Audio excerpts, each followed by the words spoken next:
So now let's see how we can create a timetable in Microsoft Copilot. Let's say, for example, I'm going to go around and say, I have to study 5 subjects a day for 30 minutes each. Prepare a timetable with time slots mentioned for each of the different subjects. Make this in a table format, just like this. So I'm just going to go around and say this and press enter right here. So now what happens is that it goes around and generates it out. So you can see the time slot right here that it actually generated around over here for every day.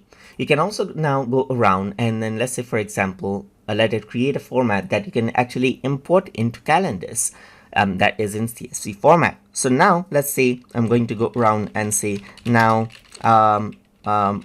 remake this content in CSV format that I can import in Google Calendar right here, just like this. So let me just go around and do that. Google Calendar right here, just like this.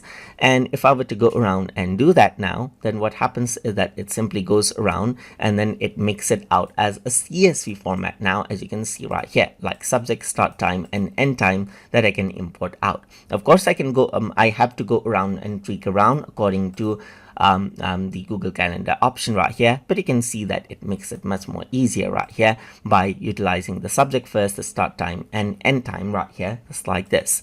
I can also go around and say make this in iCal format right here, just like this. So once I go around and do that right here, then what happens is that it simply goes around and does not create an iCal, but it goes around and then gives me the option right here on how I can copy the CSV format right here and then paste it out in the iCal text editor, and gives me the information on how to do that right here, as you can see. And that is how you can create calendar CSVs inside of Microsoft Copilot. So I hope you guys learned something as always. And as always, please like, comment, share, and subscribe.